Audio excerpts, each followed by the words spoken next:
Fala pessoal, tudo bem com vocês? Gafes, ataques e despreparo. Como foi o debate dos presidenciáveis do Corinthians? Vou dar minha opinião. Chega mais, eu sou o Chico Garcia, inscreva-se no canal e vamos juntos!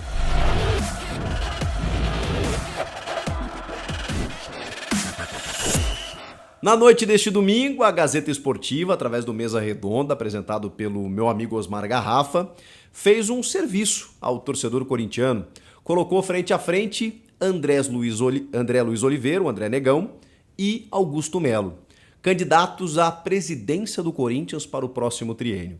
Eleição que vai acontecer no próximo dia 25 de novembro e que conta apenas com uma limitação muito grande daquele associado que tem um tempo de casa e tudo mais, tempo de contribuição e que pode e que tem o direito ao voto. Nem todo associado tem e muito menos a esmagadora maioria da torcida corintiana. É uma pena porque o clube que se diz e é verdadeiramente, em várias questões, o mais democrático do Brasil, ele peca nesse aspecto, na minha opinião. Eu acho que a eleição, e isso tinha que mudar para todos os clubes. Na verdade mesmo, se a gente for falar em mudança, eu acho que a gente precisa cada vez mais profissionalizar a gestão. E, a partir desse debate, ficou muito claro do porquê. Ficou muito claro o motivo do qual isso precisa acontecer. Não há mais espaço para a gente colocar, na minha opinião, gestores políticos por indicação, por conluio, por troca de favores, de pessoas despreparadas que têm sempre outra área de atuação, que não são especialistas em futebol e na área de gestão e que estão ali muitas vezes como aventureiros, são grandes torcedores, são abnegados e tudo mais, mas não têm a capacidade de gerir um orçamento que hoje chega perto do bilhão e que tem uma condução aí de milhões e milhões de torcedores, além de como eu disse, um orçamento gigantesco, uma responsabilidade enorme. Nesse debate, que a gente pode acompanhar e com várias regras, como se fosse um debate político realmente, muito bacana o que a Gazeta fez, de perguntas dos jornalistas, perguntas frente a frente, réplicas e tréplicas e tudo mais. Gente, não é que eu fiquei assustado, eu fiquei apavorado.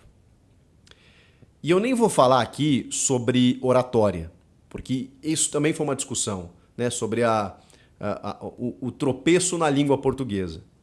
Isso foi o de menos, porque isso também existiu e eu acho que um presidente de um clube como o Corinthians precisa ter uma postura, precisa saber conversar, precisa saber se comunicar. Isso também eu acho que é uma prerrogativa. Mas, vou ser um pouco complacente aqui, não é o mais importante. O cara tem que ter ideias. Ele tem que ter ideias, ele tem que ter projetos e ele precisa saber passar isso para o torcedor. E eu fiquei assustado porque, assim, o Augusto Melo, eu não conheço, primeiro eu preciso dizer isso, eu não conheço nenhum dos candidatos, não tenho relação com nenhum deles, não tenho torcida, não tenho envolvimento zero. Estou aqui para fazer uma análise técnica de acordo com o que eu vi. É claro que eu sei que o André Luiz Oliveira, o André Negão, representa a continuidade do grupo que comanda o Corinthians há muitos anos, desde 2006, 2007, lá, da chapa Renovação e Transparência. E o Augusto Melo hoje representa a oposição. Isso a gente precisa estar claro aqui. E aí eu posso até dizer o que eu acho melhor para o clube nesse momento. Me parece muito claro que o Corinthians precisa mudar, precisa oxigenar, precisa respirar novos ares, porque esse grupo político aí, enfim, que é altamente vitorioso, também tem alguns ônus ao clube e eu acho que também você não pode ficar refém de apenas um grupo político. É uma visão que eu tenho. Então essa alternância de poder às vezes é salutar para o clube. Mas enfim, o Augusto, do qual não tenho nenhuma convivência, conhecimento, enfim, é um cara que se esforçou ao menos no debate para demonstrar algum tipo de projeto e de ideia. Ele era um cara que pelo menos se falou recentemente que ele não queria ou não era da sua predileção contratar o Mano Menezes. E ele até fez questão de dizer, olha, o Mano é um cara identificado com a torcida, é um cara que tá lá fazendo o seu trabalho, vai fazer o seu trabalho, nós vamos avaliar, vamos tentar ajudá-lo e tudo mais. Não me pareceu um cara pelo menos inicialmente, né, que vá confrontar o Mano ao final da temporada. Como ele foi contratado, eu acho que o Augusto vai dar uma sequência aí, até porque ele colocou na questão de também não vamos onerar o clube, né? Porque ao desligar o Mano no início do ano que vem tem uma multa a ser paga. Então, nesse momento em que o Mano está, digamos assim, preso, né, por contrato até o fim de 2025, o Augusto não pretende mexer nisso. Pelo menos foi o que eu entendi. Falou a respeito disso e tentou falar, né, sobre cuidado com a base. Ele falou sobre ter jogadores da base, o máximo possível, de jogadores que o Corinthians detenha 100%. É muito difícil fazer isso, e ele foi questionado sobre isso também no debate, porque não adianta você ter como promessa de campanha isso se é algo realmente complicado diante de um cenário no futebol em que os empresários tomam conta e muitas vezes auxiliam o jogador que está surgindo lá com uma casa, um carro, uma ajuda para a família e tudo mais, e com isso, né, detém uma porcentagem muito grande do jogador. O Augusto entende que o Corinthians, pelo tamanho que tem, pode fazer isso com o atleta. Eu acho muito complicado, acho muito difícil na prática que isso seja feito. O jogador surge lá no Corinthians, o Corinthians vai dar atenção para todo jogador que surge na base, para dar uma casa, para dar um apoio e tudo mais, e com isso ficar com 100% do jogador. Nem todos os jogadores vingam. Como é que você vai fazer essa pesquisa e esse investimento inicial? É muito difícil, por isso que os empresários fazem o seu contrato de risco, inclusive, né? Eles apoiam e investem em jogadores que muitas vezes não vão virar. Fazem isso com 100, se um virar, né, eles já conseguem reaver todo esse valor investido. O clube não tem como fazer isso numa proporção gigantesca. Mas, enfim, é uma ideia do Augusto Melo de ter jogadores, a não ser em parcerias, né, que aí eles fazem 80-20, jogador que surge no Corinthians, que o Corinthians detenha 100% para que ele seja negociado e o clube fique com o valor total para ele, né? Faz sentido essa ideia, mas é muito difícil de ser efetuada na prática. Falou sobre a gestão profissional, sobre conversar com todas as áreas, né, para que se tenha um executivo especialista na área, no futebol, ou seja, a ideia é contratar um diretor executivo de futebol que conheça o mercado para fazer contratações e tudo mais, que todos os contratos serão avaliados. Sobre o Renato Augusto, ele disse que por ele renovaria com o Renato, mas é óbvio que também precisa conversar com o Renato, né, para saber qual... Achei muito, assim... As respostas do Augusto, eu posso até não concordar com todas, né, como falei aqui da base, que eu acho um pouco mais difícil de acontecer. Posso discordar de algum momento em que, né, ele também não conseguiu ser muito claro nas suas ideias, ou ficou até se defendendo em relação a alguns ataques do André. Mas assim, o Augusto, na minha opinião, tentou debater e tentou colocar algumas das suas ideias, que a gente pode discordar ou não.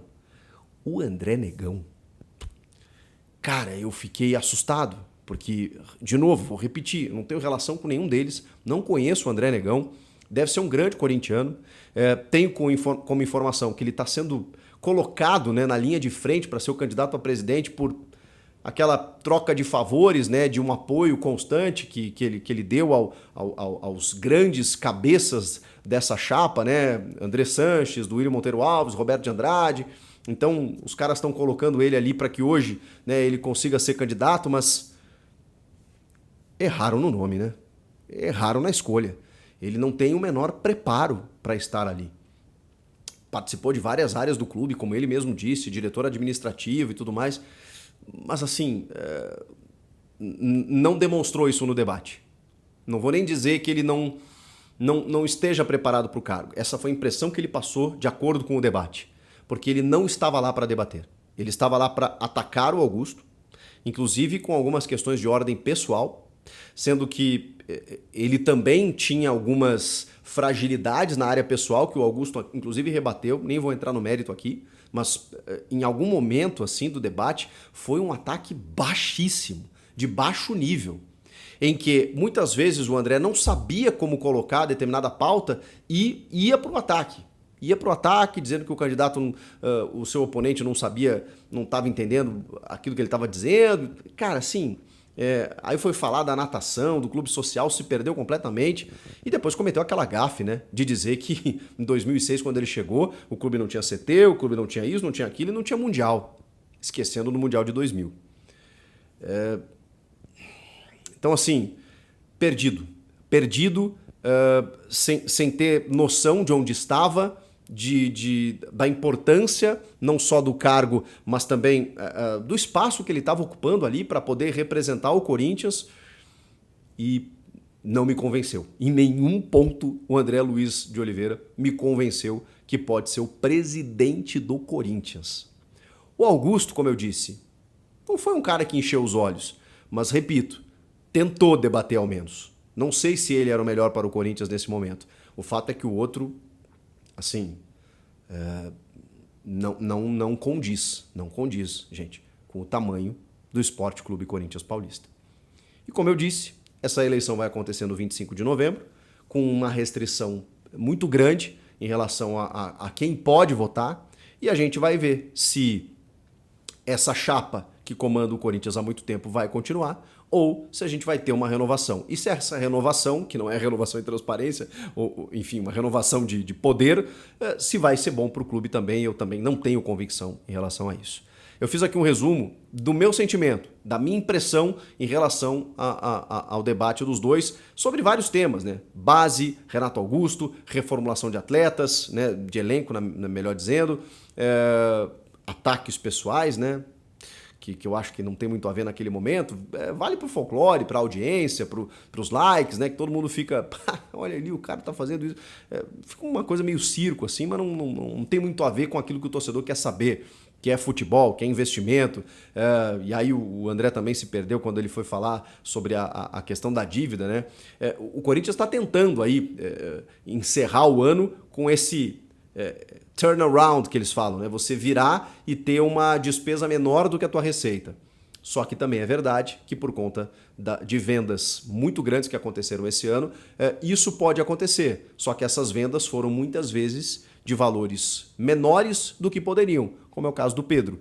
Que aí você não precisa passar pelo conselho, né? Você vende num valor muito abaixo, não precisa passar pelo conselho, pelo estatuto, você vende um jogador que teria um potencial de mercado lá na frente e você resolve a questão do balanço. Foi essa medida que essa atual gestão tomou, para que o balanço fosse positivo ao final da temporada. Então tem alguns meandros também, e que nem isso o André soube explicar. Mas, enfim, não é a gestão dele, como ele disse, né? Ele vai pegar o clube, se for eleito, a partir do dia 1º de janeiro. Qual a sua análise em relação, se você assistiu o debate, é bom você pegar os melhores momentos aí, porque foram 2 horas, eu me prestei a assistir para tentar entender quem que estaria à frente, né? Que poderia estar à frente do Corinthians no próximo triênio. E repito, fiquei um pouco preocupado. Comenta aqui, inscreva-se no canal e eu volto na próxima. Tchau!